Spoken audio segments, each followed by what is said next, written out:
Hello, good evening. You can hear me, right? I can see 2 or 3 uh, students, those who have joined. Can you hear me? Hello. Yeah, we can hear you. Right. Okay. You have only 3 students in your batch? How many that I can expect to join?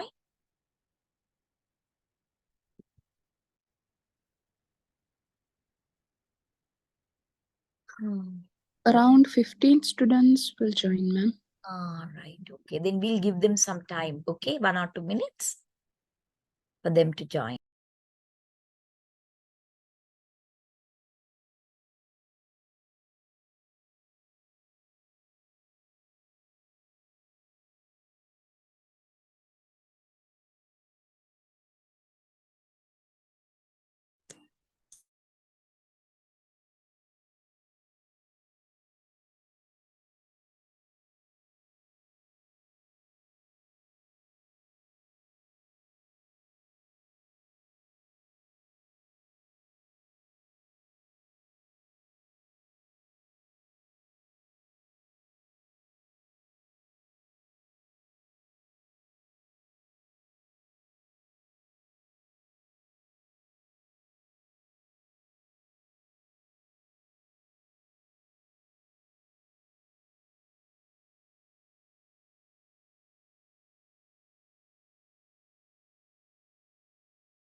It's only 3.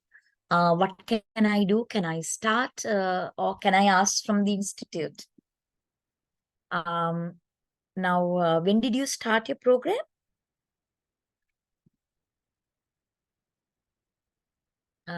We had this is the second semester we started. For the second semester, this is the second lecture. We had action research last week. Action But it's research been, yeah. For the action research lectures, how many are participating? Normally we have actually 10 to 15. It's confusing why it's only 3 today. No idea why. Yeah, that's it. No, don't know whether it's all right to actually start. I will talk to Apex MC, Institute. Yeah, better. Yeah, thank Yeah, you. it's only 3 students out of 15. Um, I will speak to him and see.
Hello?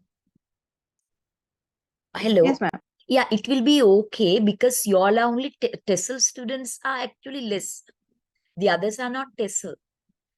They are following some other B.Ed program, it seems.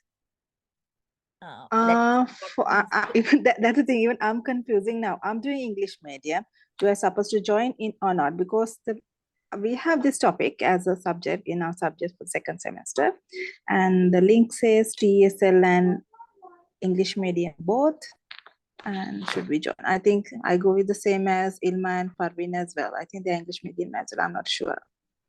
So you're not into TESL program. That is what you're telling. Yes. I'm doing English medium, not the TESL. Oh. Then what about the other two, Ilma and Farvi? Ilma and Farvi? Ma'am, I do TESL. Right. Okay. You're okay then. You can be here. And then this is Ilma, right? Then what about Farvi? Farvi? I'm also doing TESL, ma'am. Then you can be in this lecture. And then there's one Tilanka. Tilanka, are you a TESL student? Hello? Tilanka, are you a TESL student? Right, I don't mind then. Okay, but you have to interact. Otherwise, this is online. We do not know what's happening at the other end. Okay, so because of that, I really want you to actually talk, respond, and be interactive. Otherwise, it's very difficult because it's like that I'm talking to a machine. You all don't respond. I don't know whether you all hear me or you don't hear me, whatever, I don't know. Because of that, please make sure that from the other end that you all have to talk. Okay. Then I don't know, Taranga, when it comes to you, whether it's one of your subjects or not. Right. Yes, it's don't. I will leave now and I'll check with the Apex. But it's my schedule that they have given. I have received the message. Anyway, thank you very much. Let's talk to you. Okay, then. Okay. Okay, Then thank if you. it is one Bye-bye. of your subject that you can actually rejoin, then this is your module is English language, teaching English actually. That is your module, teaching English. So y'all are TESL students. TESL stands for teaching English as a second language. So your module is TESL. Your module is teaching English. So under your teaching English module, we have to cover these areas. I have organized it into a kind of a better way of presenting. Are you listening, dear? Yeah, ma'am. Yeah, I have organized it into a better way of listening, teaching, that I'm going to actually first look at uh, English language teaching methods. English language teaching methods. Then, after actually completing some English language teaching methods, I will actually look at the skills, English language teaching. Now, when it comes to the 4 macro skills, listening, speaking, reading, writing, and then micro skills, teaching grammar, teaching vocabulary, teaching pronunciation, and all that.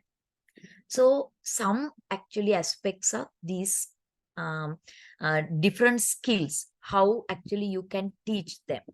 So that is how we are going to actually cover this module.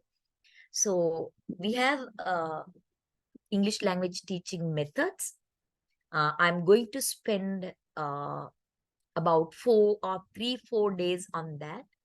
And then I will take up, English language has 4 macro skills, 4 micro skills. That is listening, speaking, reading, writing, 4 macro skills. How to teach listening, how to teach reading, how to teach speaking, how to teach writing. And then, we have 4 micro skills when it comes to language teaching. That is vocabulary, grammar, pronunciation, and mechanics of writing. So how to teach them these teaching of grammar and all that. So for that, I'm taking 3.5 sessions for approach methods of teaching. I'm taking 3.5 sessions. So altogether, we are going to cover it in 7 sessions. So I have very few students today, Tilanka, Ilma, and Farveen.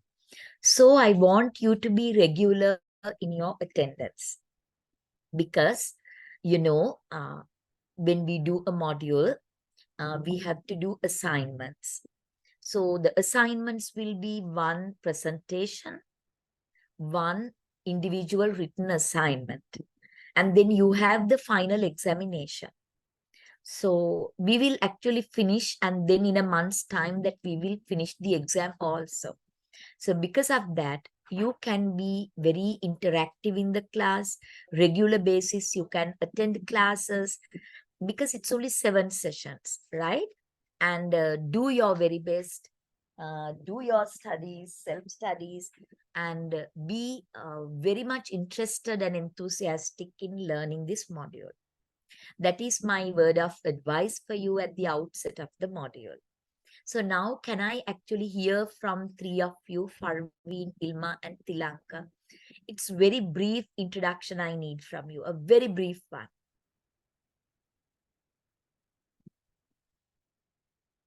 Can you do a small introduction?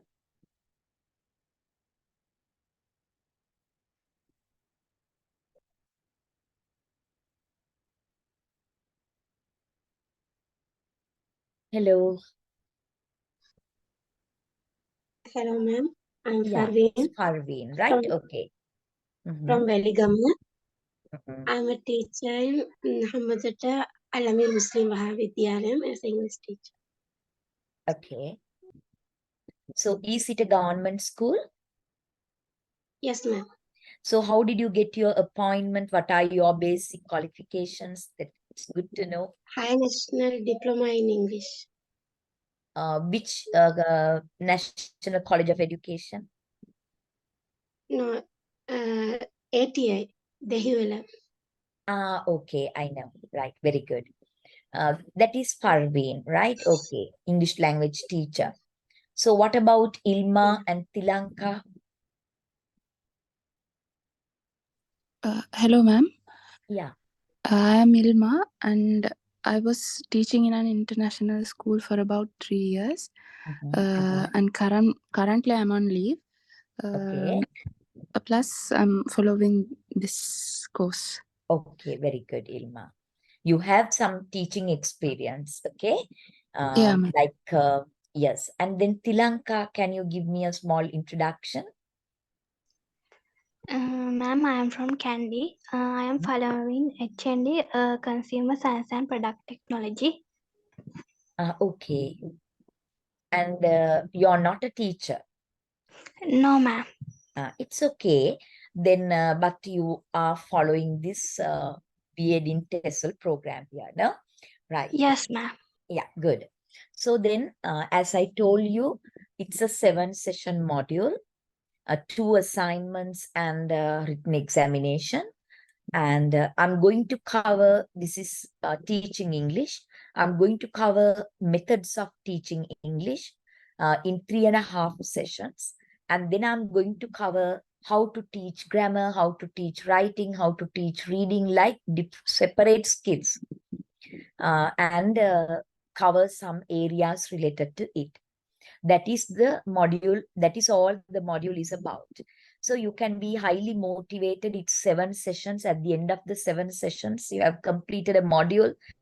And then in between, while doing it, I will get you to do a presentation and I will give you a written assignment. And after a month, once we finish the last session, after a month, you can sit for the final examination also. So you can be highly motivated because it's very short-term goal achievement, right? Long term maybe that you're completing your degree, but module wise that you can actually finish it and then highly motivated. Okay, I do not want anybody to get absent because it's only 3-student class. Right, with that, let me share a document, a PowerPoint presentation with you. Here, I'm sharing it.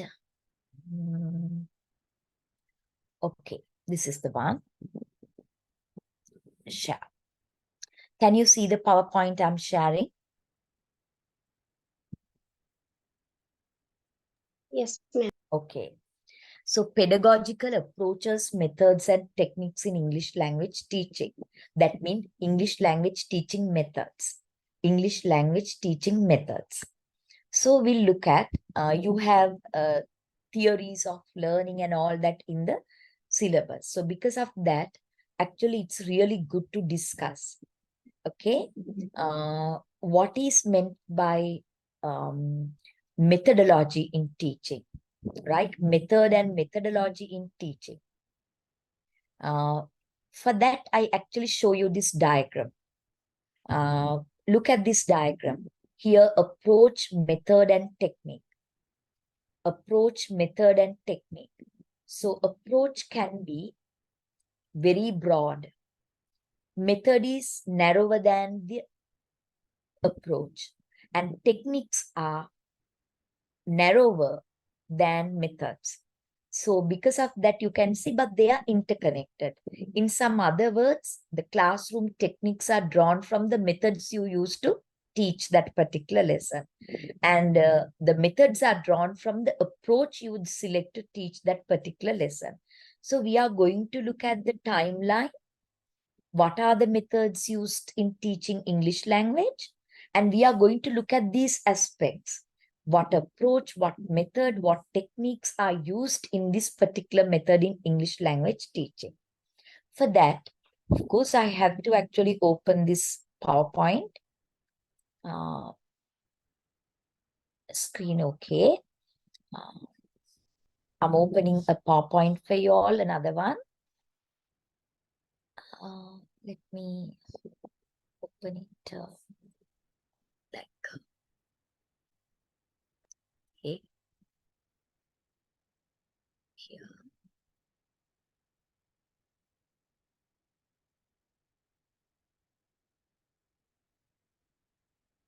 Okay, this is the one.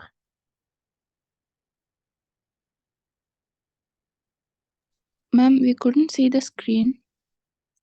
You could not see previously? Okay. Earlier it was visible, now Yeah. That is it. So then I'm sharing that new one here. So share. Here I get you to look at this. Can you see this slide with a kind of a long continue? Can you see? Yeah, ma'am. Yeah. Yes, Now ma'am. I'm going to talk to you about English language teaching methods. You can make your own notes, Puta, while listening, okay? Keywords and all that you can take down. So our first area, which I'm going to cover in 3.5 session, is English language teaching methods. Okay, English language teaching methods. So you can have a look at this timeline of teaching methods. Have a look at this timeline of teaching methods. Can you see the timeline of teaching methods that I'm sharing with you? Yes. Can you see? Yeah, ma'am. Yeah. Now you can see English language teaching method started with grammar translation method. That is the oldest, the most traditional method of teaching English. Grammar translation method. So you can see the period from 1900 to 1940. It was very dominant method of teaching English language. So timeline of teaching methods from 1900 to 1940, like it was the dominant method of teaching English language. Okay. So then here, you know, the emergence of another method you can see by 1910. Direct method of teaching English language. And it was dominant till 1930s, and then the prominence is actually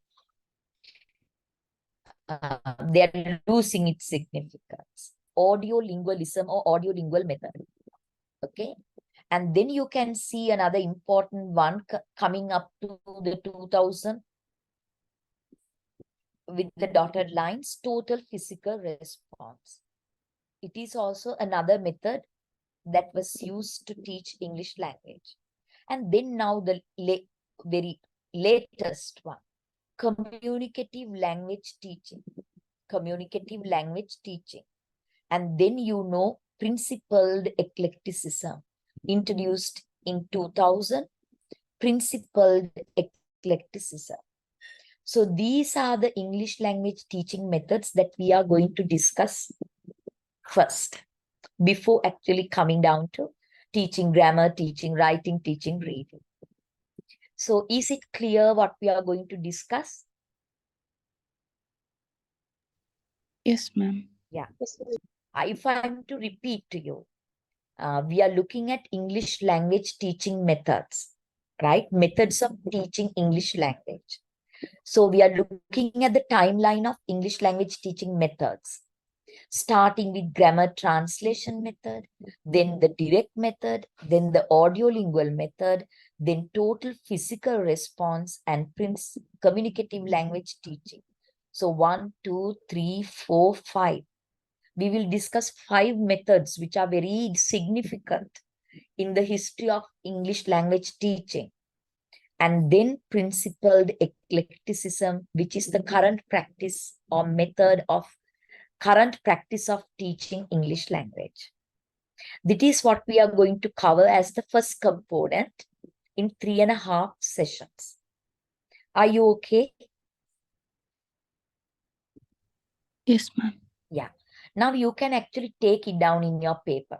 I will read what are the 5 methods we are going to discuss, Kela. Do you have pen and paper? Yeah, ma'am.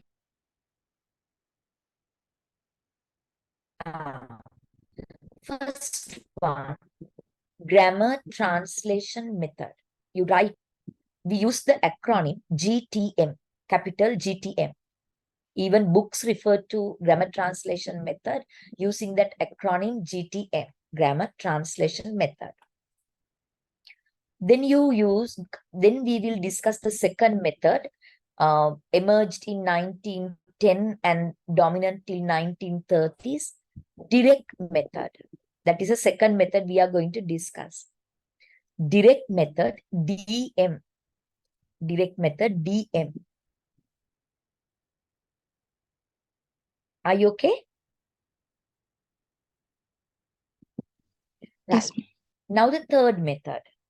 Third method is audiolingual method. Audiolingual method. Audio, AUDIO. Lingual, Lingual, audio-lingual method. It is known as ALM. That is the acronym, ALM. Okay, ALM. Then we will discuss this method. I'm taking the arrow over there. Total physical response. Total physical response. Total physical response. That is the fourth one we are discussing. The acronym used for total physical response is TPR. TPR. Okay. And then we are going to discuss, it's actually continuing till 2000 and beyond, communicative language teaching method. Communicative language teaching. Communicative language teaching. The acronym is CLT. And then what is principled eclecticism? What is principled eclecticism? That is what we are going to actually discuss in English language teaching methods, because this is teaching English. First half is teaching methods. Then second half, teaching grammar, teaching writing, like that. So are you okay with what I'm going to do first? Any questions? Any questions?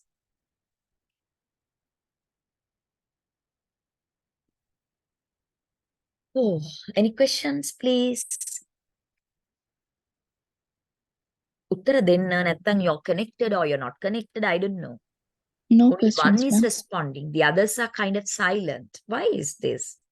At least to say yes, no, and some ask questions. Can one of you read the list of methods that I'm going to teach you quickly?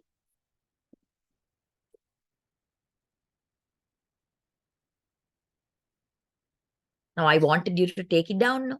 Can you read the list of methods that I'm going to teach you quickly from a Yeah, ma'am. list? Can I? Yeah. Yes, please. Grammar translation method, which is GTM. Direct method, DM. Audio lingual method, ALM. Total physical response, TPR. Communicative language teaching, CLT. Principled Eclecticism. eclecticism. Very good. That was Ilma. Very good. Thank you. So let's see. Otherwise, it's boring. No, I go on talking and you're very silent. Be interactive, only 3 people, right? Okay. And then we are going to start with GTM, Grammar Translation Method, the oldest method of teaching English language. And we are going to look at its features. Before I start that, I want to tell you, why are we looking at these old methods? Why? Can you give me a kind of a very educated guess? Can you have? Why are we looking at this oldest method of teaching? Or former methods of teaching English language? Why are we looking at it? What can be the reason?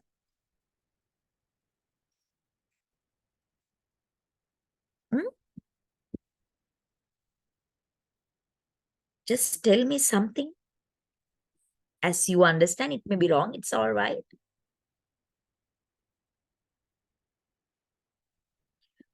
Why? Right. This is why we actually look at the old methods. Because we are into principled eclecticism. Principled eclecticism is the practice that we draw from different methods. We draw elements from different methods. Some elements from GTM, some elements from ALM, some from DM, some from CLT. And we actually combine them and make it a suitable method in the class. We'll apply them if it is suitable in our classes today also. We are not going to use 100% grammar translation method in our class.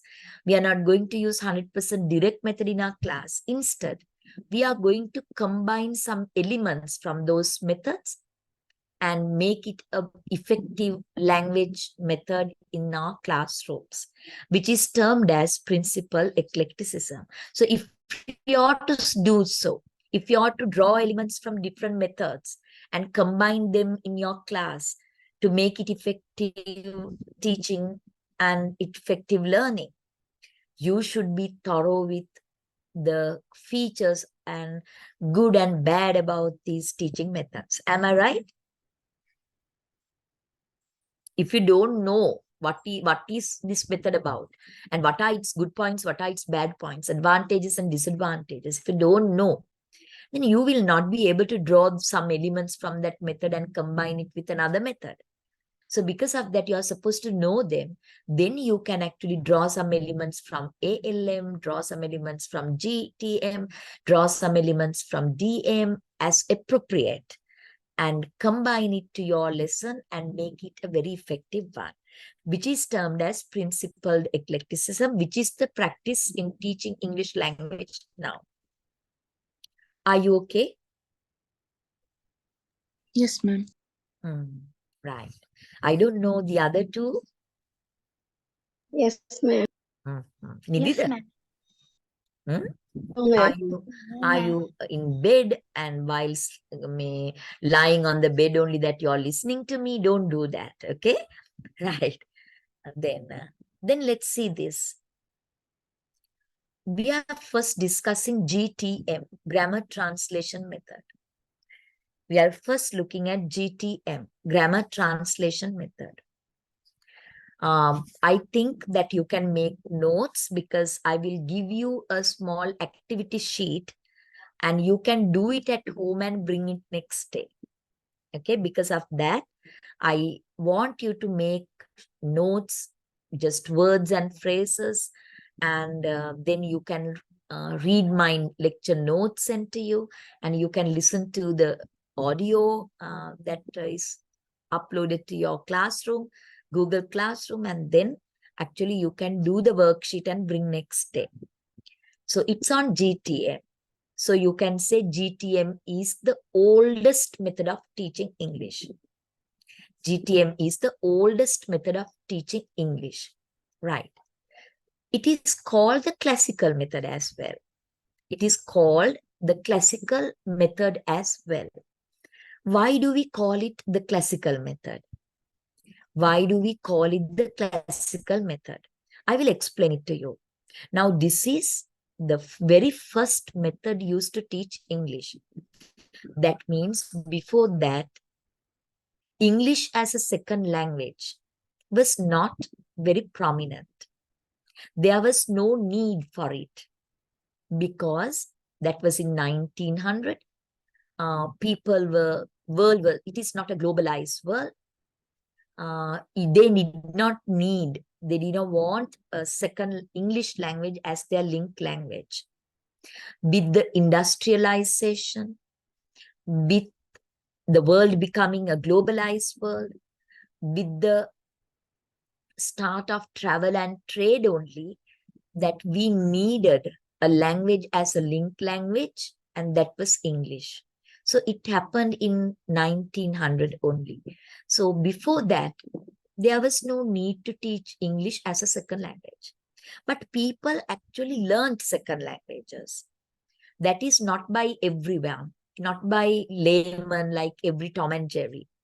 It was limited to highly educated people, which is a very handful.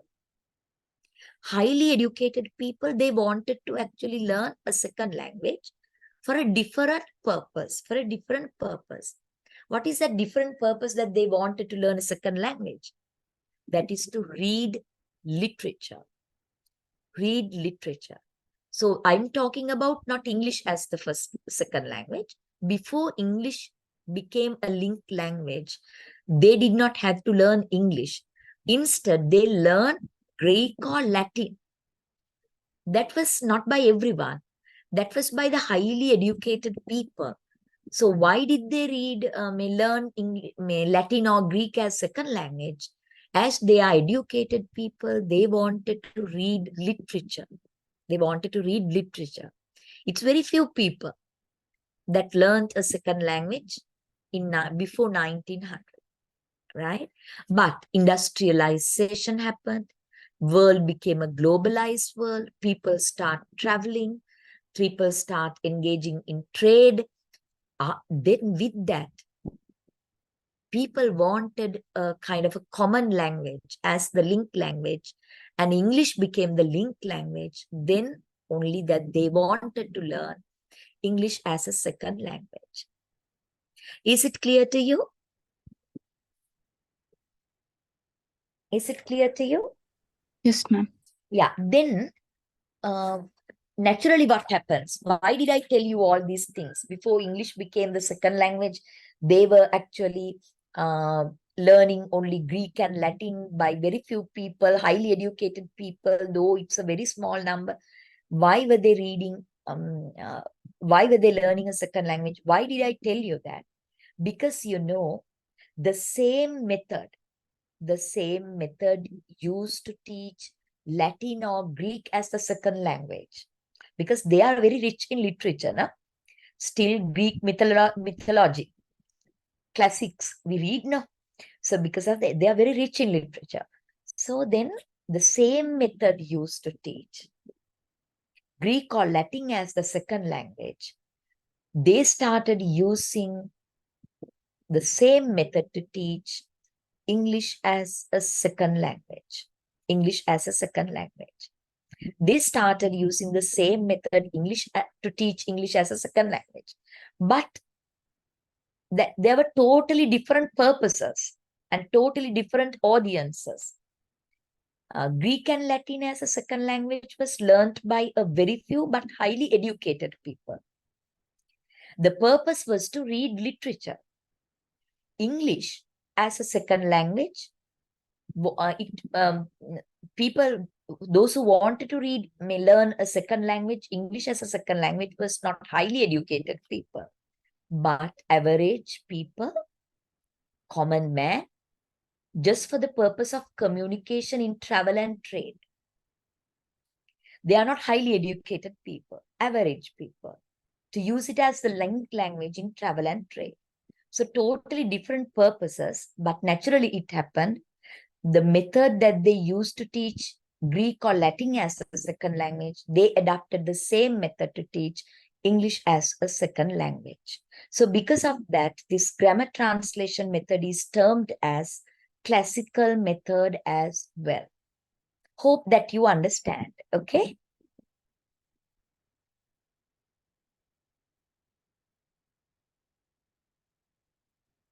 Hope that you understand. I told you something. Yeah, ma'am. Then we'll come to the characteristics of grammar translation method. I'm not going to take one by one and explain. When I actually read it to you, you all have to make notes. In looking at grammar translation method, you call it the classical method. You know why it is called the classical method. And then I tell you, it is the first method used to teach English language as a second language. Grammar translation method was the first method, the most traditional method used to teach English as a second language. That also you have to know. Then I tell you, in grammar translation method, you can write the kind of a small title like macro skills focused. What is the next point that we are going to look at? In grammar translation method, what are the macro skills focused? What are the macro skills focused? Now you tell me, what are the macro skills in English language? What are the macro skills in English language? I told you. And It's you may know. reading, writing. Listening, speaking, reading, and writing. Right. Okay. So then, out of the four macro skills, GTM, grammar translation method, focused on, what is your guess? What is your educated guess? Out of the four, what did they focus on? Writing and reading. Very good. Reading and writing. Why do you say it's reading and writing? Because grammar translation method was drawn from Greek and Latin as second language teaching.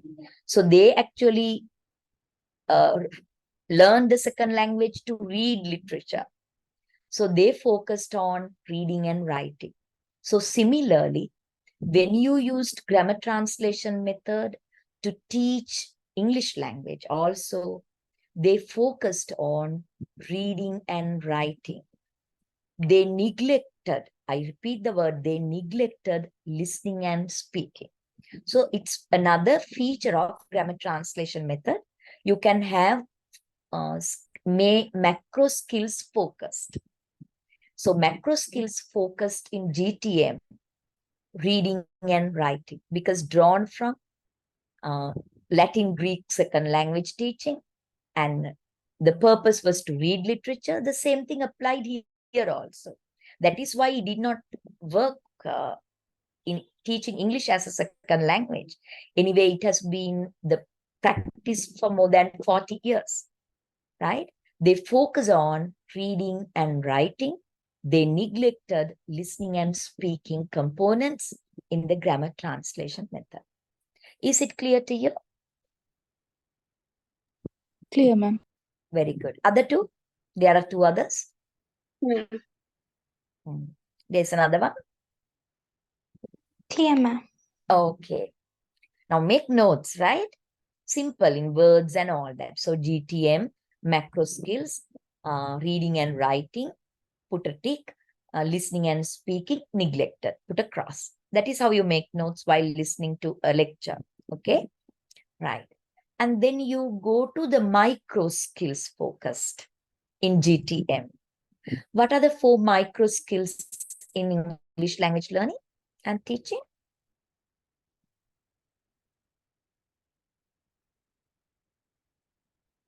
I spoke to you about them.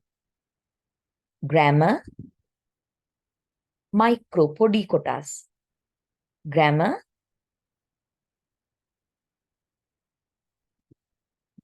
I told you there are 4 kiala. What are they?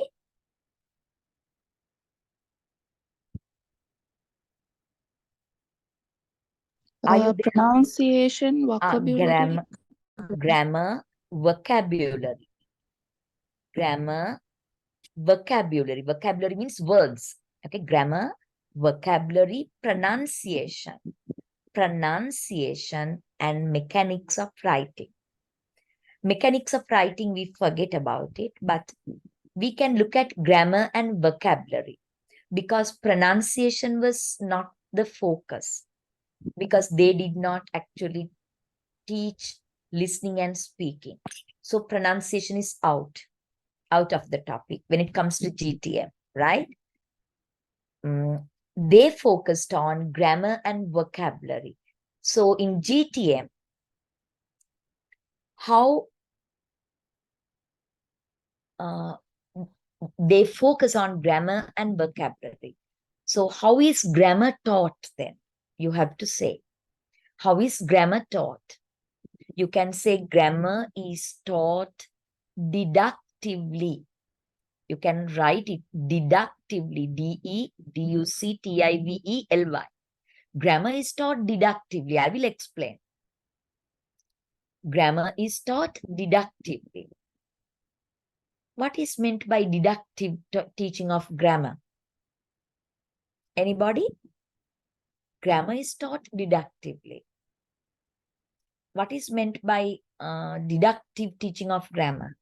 The teacher explains all the grammar rules. What is the meaning? Teacher explains all the grammar rules to the students. Is it okay? Uta, now I have not met you. I have not taught you before. If you don't respond, I'm in trouble.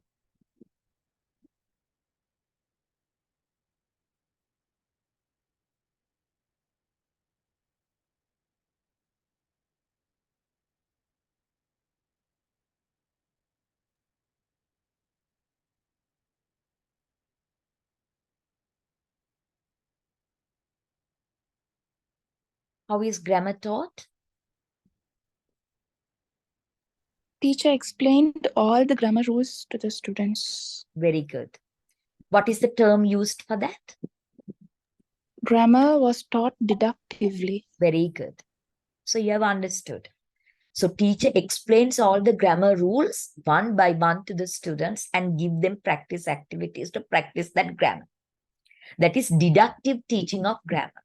So grammar is important. Okay. So now you go to the second point, vocabulary. Vocabulary means words. Vocabulary means, what does it mean? Words. Words. How is words or vocabulary taught in grammar translation method? How is words or vocabulary taught in grammar translation method? Now you can put vocabulary and dash and write. Vocabulary taught by giving mother tongue equivalent. You can write by giving mother tongue equivalent. Mother tongue or L1, first language. If you're Sinhala, your first language is Sinhala. If you're Muslim, your first language is Tamil. So English words were taught using Tamil or Sinhala in our context.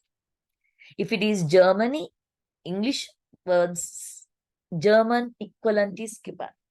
So we call it vocabulary was taught giving L1 equivalent. L1 is first language, mother tongue equivalent. Is it okay? Yes, ma'am.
Right. Can you all hear me? Hello? Yes, ma'am. I'm very sorry about it. You know what happened? My laptop was stuck. So I had to actually open my old one. That is what's happened. Okay, it took time because I was not using it for some time. So verifications and all these things needed. My laptop got stuck because I was using it the whole day, maybe. That's why. Anyway, are you all the three are there? Yeah, ma'am. Yeah, I go as Sarah Pereira, my daughter's name. And, you know, I have to share the PowerPoint also now in my laptop. I have to actually download it and share. So you need to give me 1 or 2 more minutes until I actually download it. Uh, right. It's all unexpected anyway. um,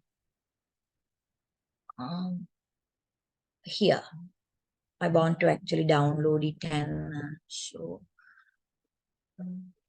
It's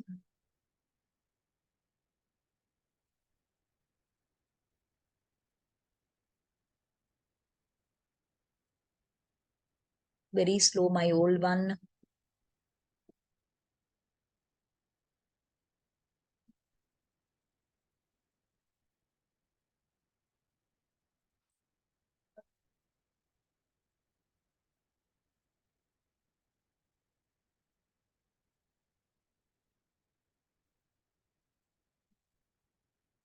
Give me a second. You need to wait because I'm actually downloading the stuff as it's not saved in this. All right. Okay.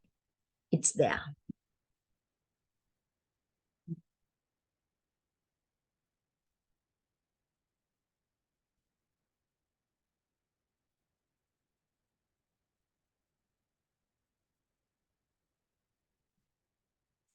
There's another one below.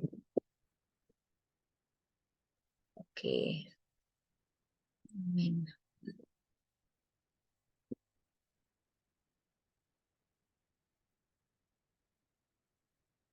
Here. Oh,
very slow, dear.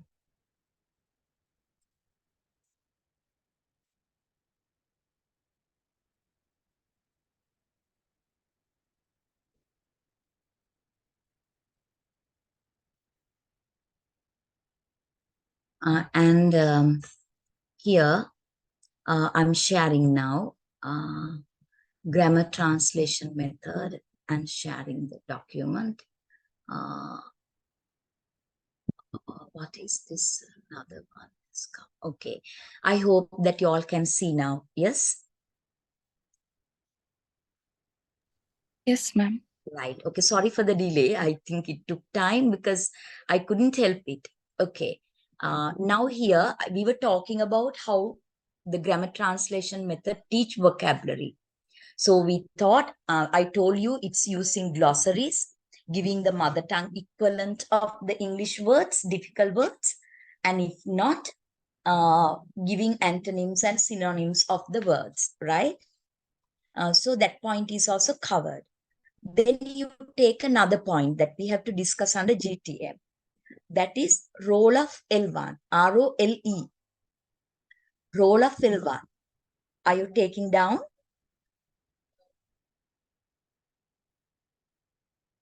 Yes. Role of L1. Are you connected, Puta? Yes, Yes, ma'am. ma'am. All right. Role of L1. What does it stand for, L1? First language. Now, in our case, if you are a Muslim, your first language is Tamil. If you are a Sinhalese, your first language is Sinhala. So the role of L1 in GTM, grammar translation method. Role of L1 in grammar translation method, you put a dash and say L2, the second language English. L2, the second language, which is English. It is taught using L1. It is taught using L1. In the GTM class, English is taught using Sinhala or Tamil in our context. If it is in France, English is taught using French. Right? If it is in Germany, English is taught using German language, like that. So teacher instructions, teacher classroom instructions, explanations, and everything is done in mother tongue or first language. You got my point? Yes, ma'am. Yeah. Now, then, when actually L1 is used to teach L2, minimum exposure to the target language. Target language is L2, that is English language. You have to pick these words, okay? And use them in your answers. The target language, if not the English is taught using L1. Because of that, there is little exposure to the target language. There is little exposure to the target language. In the class, teacher speaks, teacher explains everything using Sinhala or Tamil in our context, or German or French. Because of that, the learner is exposed to very little English language. That means target language. Target language is what they're supposed to learn. So that's a disadvantage. Okay. And because of that, these learners could not think in L2. They are not made to think in L2. They always started thinking in L1 in their mother tongue and then try to translate it into L2. That is what happened. As there is very little exposure to L2 because everything is done in L1, learners also started thinking in L1 in their mother tongue, in their first language. And then they translate it into L2, the target language English. That is what happened. Is it clear, Puthe? Clear, Yes, ma'am. ma'am. Yeah. Yes, ma'am. Then what can be the main technique then, I'm asking? If the students think in L1 and then translate the ideas into L2, what is the main technique in the class to teach English language? What can be the main technique? Translation. So you can write main techniques in the class, in the GTM class, another subtopic entry. The main technique in the GTM class is translation. Translation from L1 to L2 and L2 to L1. From mother tongue, from first language to second language to first language. It's the main technique used. Right. Then apart from that, what are the other techniques used? What are the other techniques used? Because it's reading and writing focus, right? So because of that, grammar activities, because grammar is taught deductively, teacher explains the grammar rules and give them practice activities. So another technique uses grammar activities. And another one is reading focus, no? Comprehension questions. Comprehension questions. Then fill in the blank exercises or close passages. Fill in the blank means now you get them to read something and the teacher writes the summary and some words are missing, they have to take the words from a list given and complete. If not, close passage means every 5th word, every 10th word, every 7th word is deleted. And the students are supposed to use a proper word and complete. It's closed passage, C-L-O-Z-E. Closed passages are used. So those are the techniques used in the grammar translation method classroom. What are the techniques now you have taken down in the grammar translation method classroom? Tell me. Translation is the main technique. Very good. And comprehension, fill in the blanks, close passage. Grammar activities. Grammar activities. That's Right. Writing sentences and summaries. Writing sentences and summaries. Because writing is also focused. Sometimes teachers get them to read literature. All right. And get them to actually summarize, paraphrase and all that. Okay. So summary writing, paraphrasing, writing sentences, those are the activities done. So now I have to put you another subtopic there. In the GTM class, what are the materials used to teach English? Materials used to teach English in the GTM class. Right. Have an educated guess. You're thinking birds. Have an educated guess. What can be the materials used in the GTM class?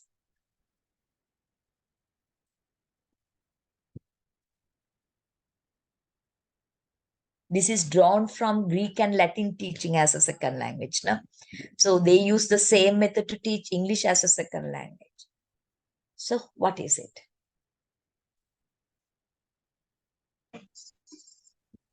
mainly maybe books.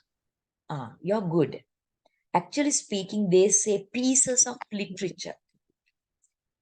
They use pieces of literature as material in the GTM class. Maybe a poem, maybe a story, maybe a short story, maybe a chapter or a page from a novel and all that. That is what they used, because to teach Greek and Latin to read its literature. So the same thing is drawn to teach English language as a second language. The purposes were different, but they did not understand that. So they also used, they used to teach English also pieces of literature. A poem, a short story, and get them to actually read and understand and translate it into their own language like that. Harida, okay, Yes, ma'am. yeah. Then you get down to another point. That is role of the teacher and role of the students in grammar translation method class. Role of the teacher and the role of the students in the grammar translation method class. What can be the role of the teacher? What can be the role of the students? The teacher, this is in 1900. Teacher is highly authoritative. The teacher is highly authoritative. Teacher is in front of class, explains everything using L1 and gets the students to do passive desk work. So students are passive learners. This is a highly traditional classroom in 1900. So students are passive learners. They just do what the teacher wants them to do. Teacher is authoritative. Teacher actually talks, and students passive learners doing what the teacher wants them to do. Individual desk work, no interaction. No interaction. So there are shortcomings. When there is no interaction, no language is used. No?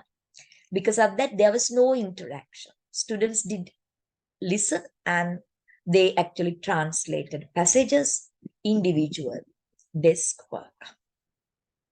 Right. Then we can look at, those are the important areas actually that we have to discuss about GTM. Now you have some idea about how this GTM classroom actually functions. Am I right? Yeah, ma'am. Yeah. Before we talk about advantages and disadvantages, I will ask you questions. I want all the three of you to answer me, right? Very simple, word or two. එහෙමයි මං අහන්නේ. Okay. It's about GTM. Now I ask Farveen. Okay. Farveen, what are the macro skills focused in GTM? Reading, writing, listening, and speaking. I didn't get you. Let's repeat.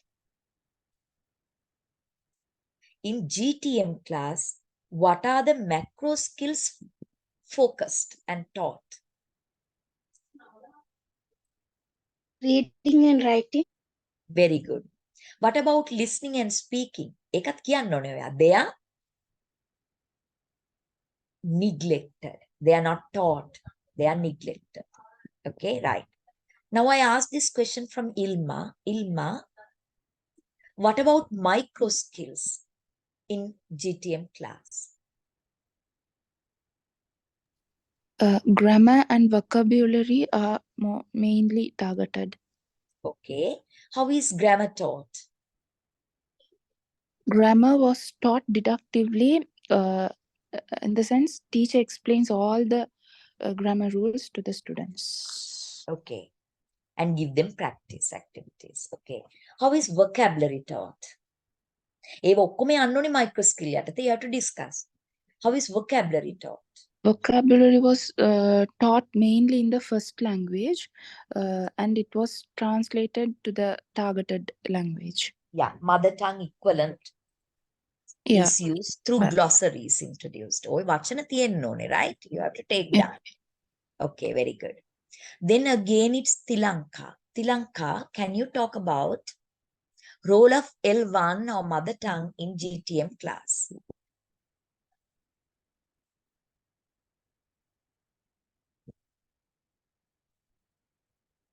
Role of mother tongue or L1 in the GTM class. Tilanka?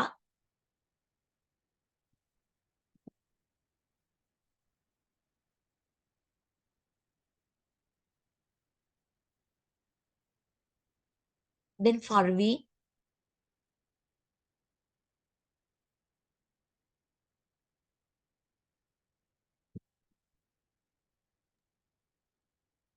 Then Ilma? Yeah, ma'am. Could you please repeat the question? Role of L1 or mother tongue in the GTM class.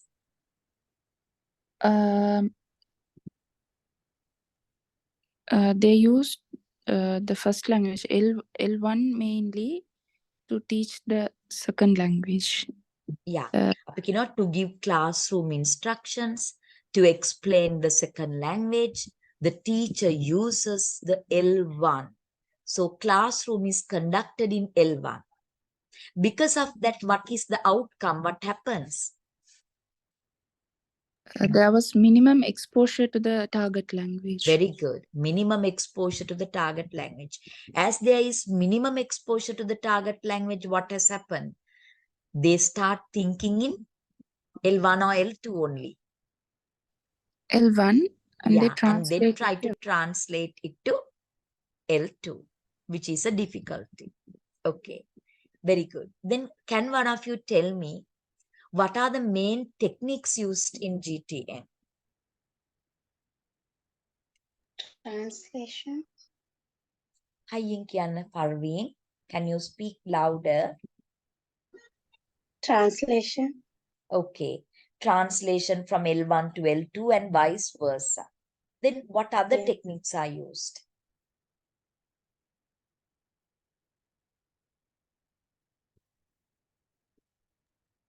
Comprehension questions. Okay, Fill in the blank questions. Close okay, passage. Grammar close activity and passage. writing sentences. Very good. Writing summaries. Yeah. Very good. Okay, got it. Writing sentences and so on. Right. Now I ask you, what is the role of the teacher? What is the role of the student?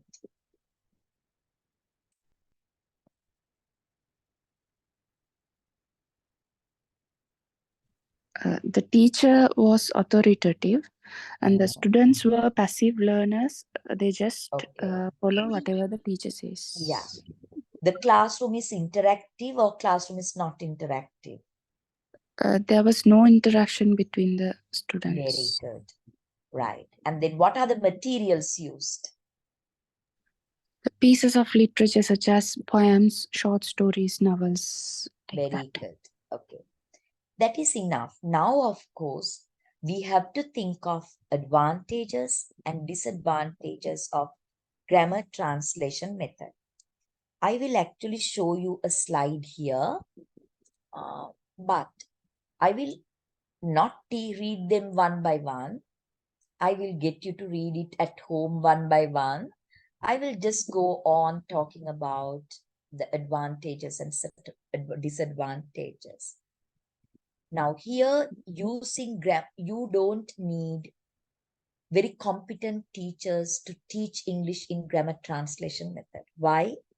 The teacher can use his or her own language and explain, right? It's an advantage. Now, if you take in Colombo, in some schools, they have to teach Tamil as a third language. Then I have met teachers, those who teach Tamil, they don't speak Tamil, right? They go and introduce the letters, write them on the board, and everything is explained in Sinhala, right?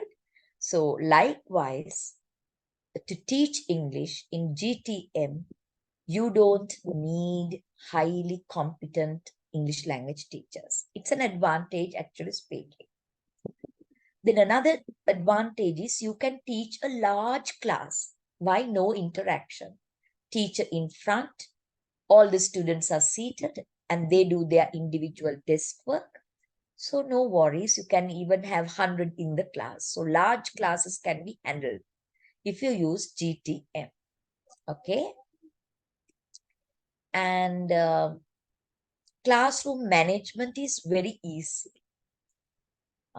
It's not actually time consuming because no interaction, no classroom activities given. Right.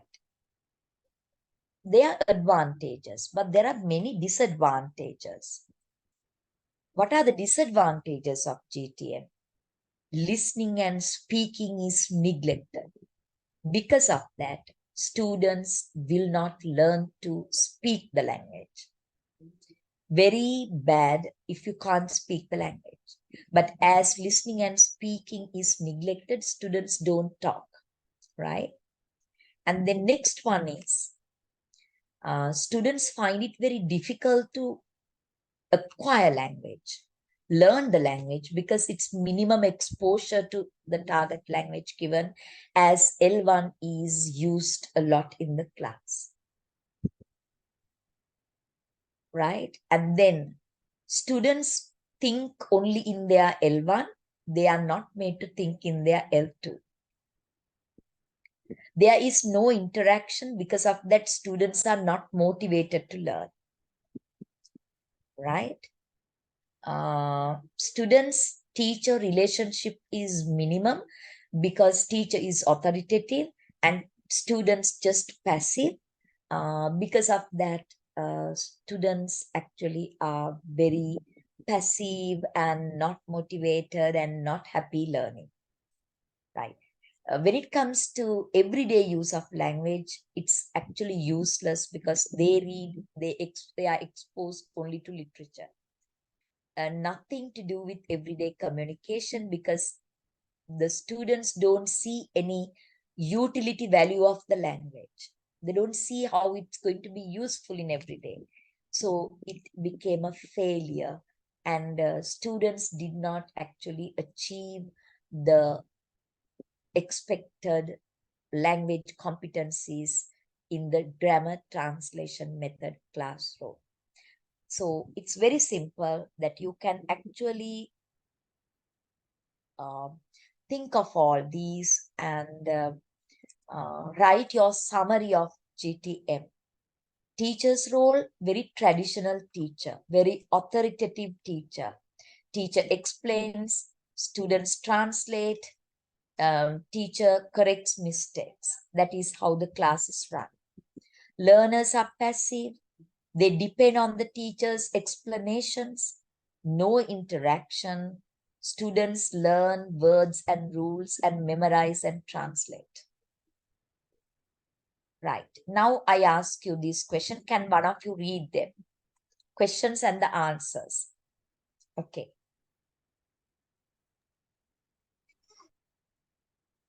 Can you read them? What are the goals of teacher who use the grammar translation method? To be able to read literature, to translate from one language to another, to develop students' minds. Why to develop students' mind? Because they can actually translate, they can actually understand literature, they can read, not to talk. They are cognitively demanding activities, right? Cognitively demanding activities, because earlier it was meant for the educated people. Greek and Latin was taught to the educated people. So the same method is used. It was cognitively demanding because of the student's mind was developed because they are reading literature. No? Even it is translated to their own language. Literature is actually thoughtfulness.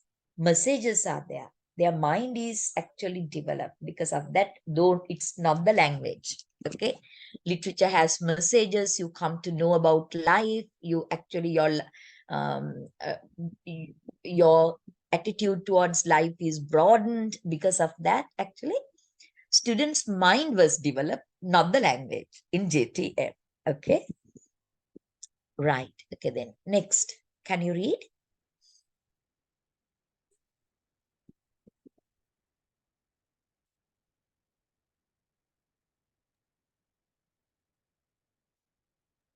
Can you read the second one? What is the role of the teacher? What is the role of the students? The teacher is the authority. The student do as the teacher says, passive listeners. Right. Come to the third one. Can you read? What are some characteristics of the teaching or learning process? Use the student's native language. Translate from one language to another. Students study grammar deductively. Students memorize vocabulary and grammar rules. Okay. Go to the fourth one quickly. What is the nature of student-teacher interaction? What is the nature of student-student interaction? Most of the interaction in the classroom is from the teacher to the students. Little student, a student, and student interaction. Very little student-student interaction. They don't talk to each other. They don't work with each other. Right. Yeah. Next one. How are the feeling of the students deal with? No. Because it's a highly teacher-centered classroom. Teacher is the authority. Number 6. Why is the language waived? Literary language is considered superior to spoken language. Right. That is, written language is superior to the spoken language. Number 7. What areas of language are emphasized? What language skills are emphasized? Vocabulary and grammar, reading and writing. Okay. Number 8. What is the role of the student's native language? L1 The or mother language, tongue. the language that is used in class is mostly the student's native language. Okay. Number 9. One is evaluation accomplished, written test, one translation, 2 question about the target culture. Third one is question about the application of grammar. Okay. Number 10. How does the teacher respond to student errors? Having the students get the correct answer is considered very important. Yeah, you have to give the correct answer. No mistakes are tolerated. Reviewing the techniques, we have discussed reviewing the techniques and deductive application of rule and memorization of words, vocabulary items. That is it. So we discussed that GTM. So that is enough for the GTM. So I will actually now go to the timeline, back to the timeline and look at this. What is the second method emerging in 1910? By 1910.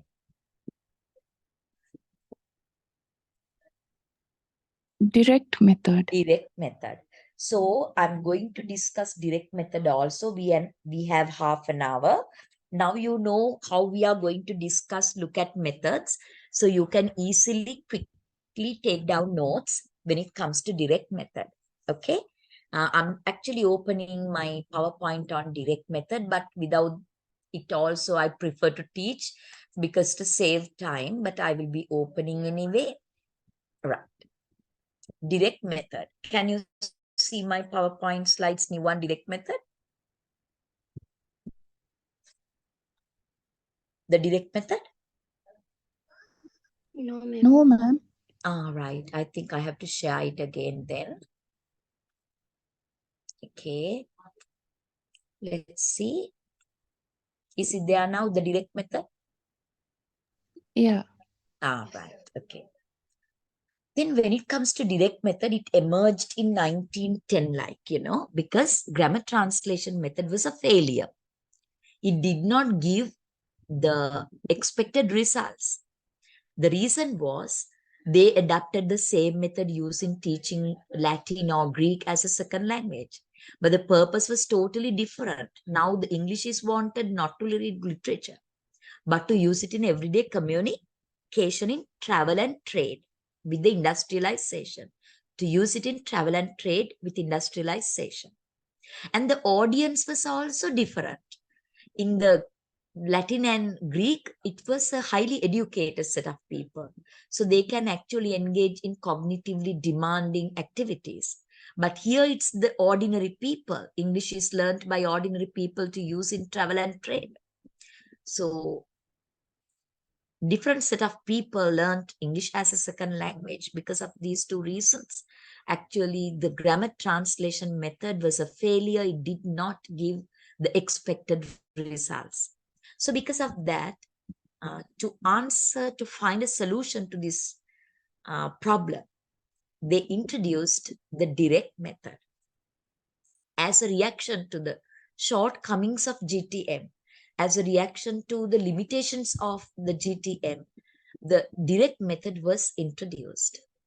Are you okay now? Yeah, ma'am. Yeah. So direct method is also termed as one of the two traditional methods.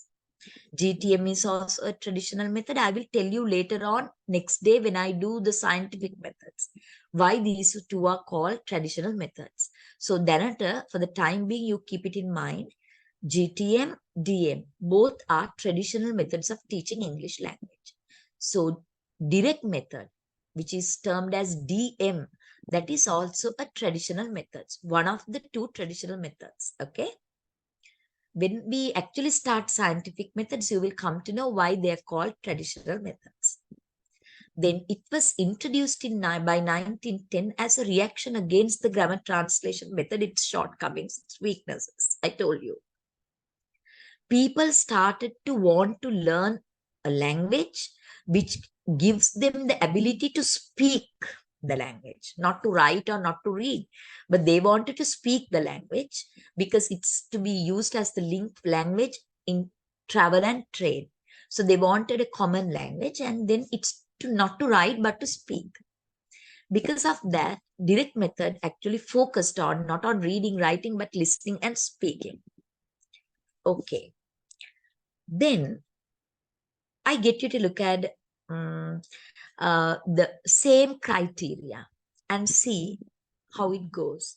Now in grammar translation method, the first one we looked at, the macro skills focused. In GTM, macro skills are reading and writing. In direct method, macro skills are listening and speaking, because not to write but to speak. No? That is what they wanted the language for. So in the direct method, in DTM, Macro skills focused are listening and speaking, because they wanted to use the language in spoken communication, right? They want to speak the language in travel and trade, not to read literature or anything. So because of that, direct method focuses on what? What are the macro skills they focused on? Listening and speaking. Very good. And the second one, the micro skills focused. Definitely vocabulary, definitely grammar, and pronunciation as well. Why pronunciation? Because now their focus is English to speak, English for spoken communication. Because of that, pronunciation matters. So they focused on grammar, vocabulary, and pronunciation. So we have to take one by one and see how it is focused on, Kiela, right? Grammar. In grammar translation method, grammar was taught deductively. Teacher explains all the grammar rules and get them to practice. But here in direct method, grammar was taught inductively. INDUCTIEVELY. What is inductive teaching of grammar? Teacher doesn't explain the grammar rule, but students themselves see the grammar rule and pick it up. Is it clear to you? Yes, ma'am. Yeah. Teacher doesn't explain the grammar rule, but the students see the grammar rule in what they do in the class, and the students actually pick it up, right? That is how that the grammar is taught. It's not deductively, but inductively. That means teacher doesn't explain grammar rules and give them grammar activity practice, but students see the grammar rule and work it out on their own, right? Vocabulary. Vocabulary was taught not using mother tongue, not by giving L1 equivalents. Instead, explaining everything in English, using realia, using visual aids, using explanations and associations. Vocabulary was taught. Why? Role of L1. In grammar translation method, L1 is used to teach L2. In direct method, because this is a reaction to the limitations of GTM now. Here in DMM, L1, mother tongue, native language, is prohibited. Prohibited. You can't use a single word of your mother tongue of L1 in the class. So because of that, the difficulty in teaching vocabulary. Now you can't give the Sinhala or Tamil equivalent, French or German equivalent. Instead, the teachers have to actually use realia, real objects, to give them the meaning of vocabulary. If not, visual aids, pictures, maps, and all that. And if not, the teacher has to explain the same word using English itself through association. For example, kindness. Your mother is very loving and who help the poor and all that, giver loves animals. So that is kindness, like that. So it was difficult actually in direct method. Okay. Is it understood, Puta? Yes, ma'am. Clear. Yeah. Role of L1 in the DM class. L1 is prohibited.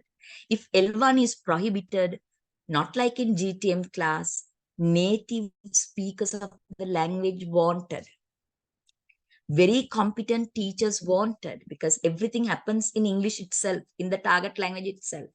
So they wanted to find very good, competent English language teachers. It was a difficulty. You can see it as a disadvantage. But what was the advantage now? It's the opposite of GTM, right? What's the advantage? Now students are exposed to the target language to the maximum extent. The maximum exposure to the target language is there in the direct method class, because everything, classroom instructions, explanations, and everything happens in English itself. So because of that, students can think in English, right? Students are made to think in English. Those are advantages. But finding teachers with that competent, not to use a single word in L1, that was a difficulty at that time, right? But advantage is maximum exposure to the target language as L1 is prohibited.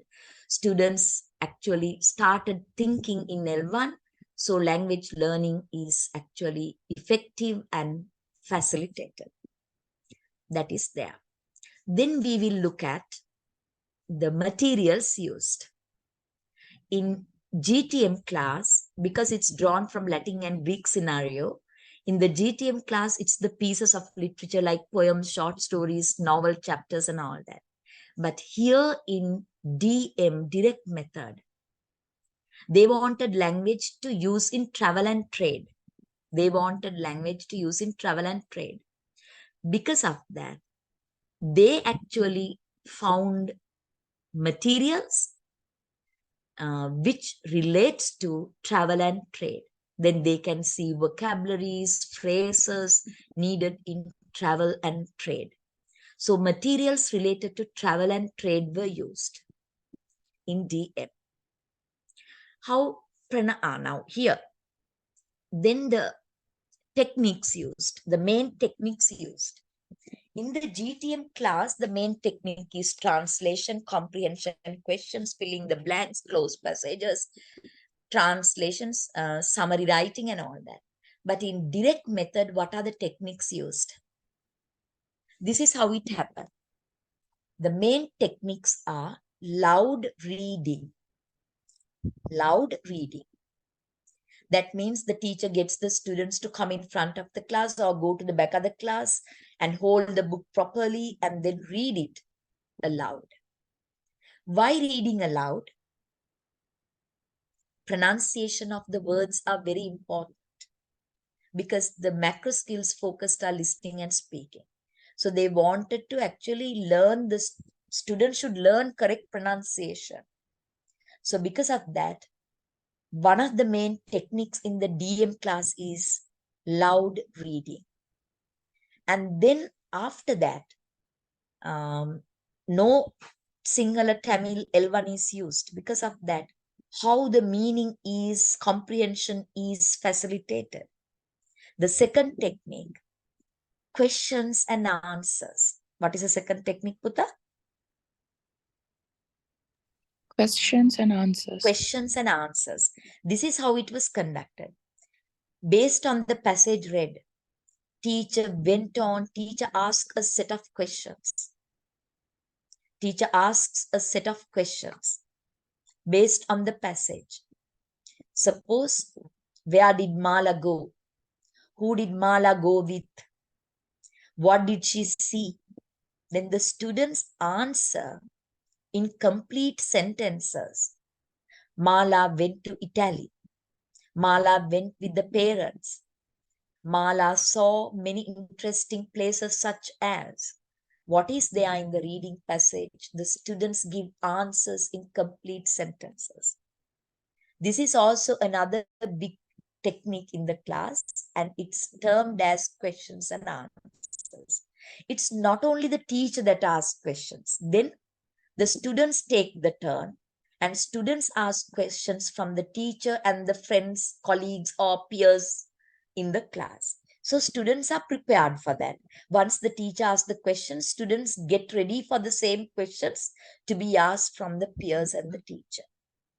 That is also a main technique. There, of course, you can see student-teacher, student-student interaction is there. And they speak language. They speak language. Now, if you take grammar translation method, teacher talk time is more, student talk time is less. Here, if you take direct method, teacher talk time is and student talk time, both are there. So students also talk and interaction is there. The technique is question and answer. Okay, now there are two techniques we discussed: loud reading and then pronunciation practice. And then loud reading, if there are difficult words to pronounce, the teacher get them to practice that as well. And then question and answers. Teacher asks questions, students answers the questions in complete sentences. And then students ask questions from the teacher and the friends, peers. Another technique. Apart from that, there can be other techniques like, dictation. Why dictation? Because dictation of passages, not isolated words, dictation of passages. Why? Then students have to listen and then carpenter, carpenter. Then they listen to the sound. Sound system is very important. And then they pronounce the word and write. Carpenter, CARPEN, like that. So it helps pronunciation, actually speaking. So dictation of paragraphs, it's another technique used. Okay. Then teacher role and student role. We look at teacher role and student role. Here, these are the techniques: question and answer, dictation, reading aloud, student self-correction, because it's not highly authoritative, right? Students also can correct themselves, not an authoritative class here. Conversation practice, they are the techniques, because listening and speaking is focused. Here, question and answer exercise. The teacher asks questions and the students answer. This activity happens only in target language. Students ask questions and answer in full sentences. Students can also try to ask the questions for the purpose to make them practice new word and grammatical structure. Grammar important, but inductive teaching of grammar. Then reading aloud. Students take turns reading. At the end of each student's turn, the teacher uses gestures, pictures, examples, or role play to help the students understand the meaning. The vocabulary is not easy to teach now, not like grammar translation method. No L1 is used. So you have to use realia, you have to use visuals, you have to use association, go on explaining it in English itself, right? If you want to teach vocabulary. Then getting students to self-correct. Self-correction is more emphasized than teacher correction because it's not a very authoritative class. This can be done by asking them to make a choice between what they said and an alternative answer provided by the teacher. Rather, if they make a mistake, where did she go? They make a mistake. Teacher says, rather, they went to Kandy, they went to Colombo. Then they can pick the correct answer. That is how the mistakes are corrected, okay? Conversation practice, the teacher gives some questions and the student should be able to answer the question correctly by using target language. Filling the blank, they also can be used, but they are not the very important ones. Important ones are loud reading, pronunciation practice, then question and answer sessions, etc. Because grammar practice activities are not given. Though grammar is important, they are not isolated and practiced, okay? Vocabulary, that is also taught using realia and all that. So there cannot be special activities for vocabulary. And dictation, there are some steps in this activity. The teacher reads the text passage aloud 3 times. At the first time the teacher reads, the students only listen. The second time the teacher reads it phrase by phrase, but with pausing long enough for students to write down what they have heard. The third time the teacher reads at the normal speed and the students check their work. That is how dictation is done. Here the direct method class, some examples, read aloud activities, and merits and demerits. I don't think that it's a difficulty now to look at the merits or advantages, look at the disadvantages. It's the other way around if you look at GTM. Now, what are the merits? Maximum exposure to the target language. So students are made to think in the target language. Listening and speaking is focused, so students will be able to use English in everyday communication. Students improves their fluency, right? Students are active in the class. Student talk time is considerable. Student talk time is there in the class. Full of activities. Because of that, students are motivated. There is teacher-student rapport built because students also ask questions from the teacher, right? And what are the kind of difficulties or the disadvantages? Finding teachers, those who are very competent uh, to teach in the direct method class. And systematic reading and writing is not done, right? If it is better if all the four skills are taught, but here the focus is only listening and speaking. Systematic reading and writing is not done, it's neglected. It's a limitation. So vocabulary teaching is a challenge because mother tongue cannot be used. Finding teachers those who are very competent in teaching only in English was a difficulty, right? And you can't use direct method in a large class because interaction is there, then large class cannot be handled, right? No systematic teaching of grammar because students have to work it out. That is also a disadvantage. And it's highly time consuming. It's highly time consuming because students are very active. They do interactions with each other. So it's time consuming classroom.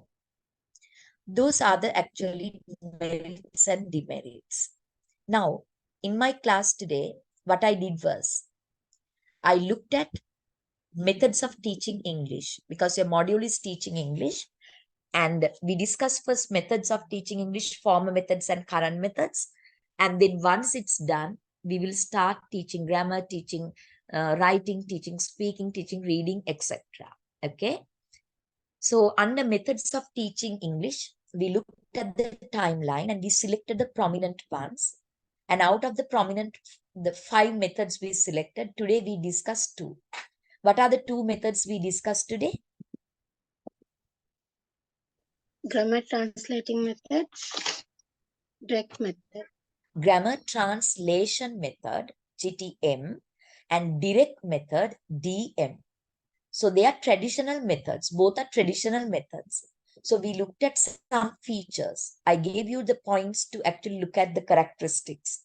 What are the characteristics we looked at? We looked at macro skills focused, micro skills focused, role of L1, role of teacher, role of student, materials used, right? Materials used, and the techniques in the class, and advantages and disadvantages. This is what we looked at.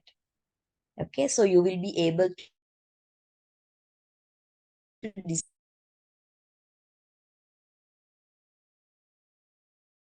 discuss GTM, discuss DM, referring to these areas. That is what you should be able to do that.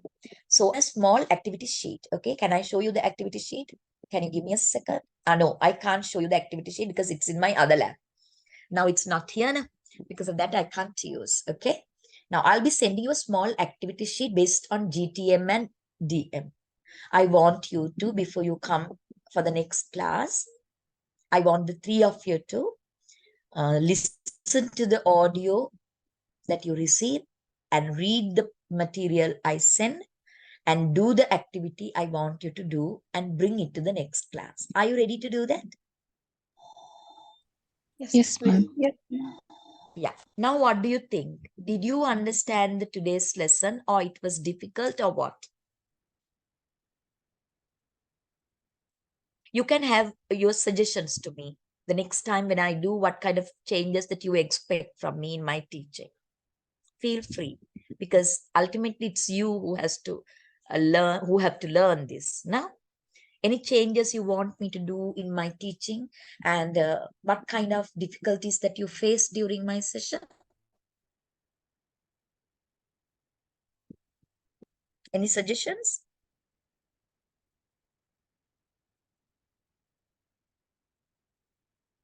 Hello. Hello. Ma'am, it was very clear and we understood very well. But you have to study, no? Yeah, of course. That is there.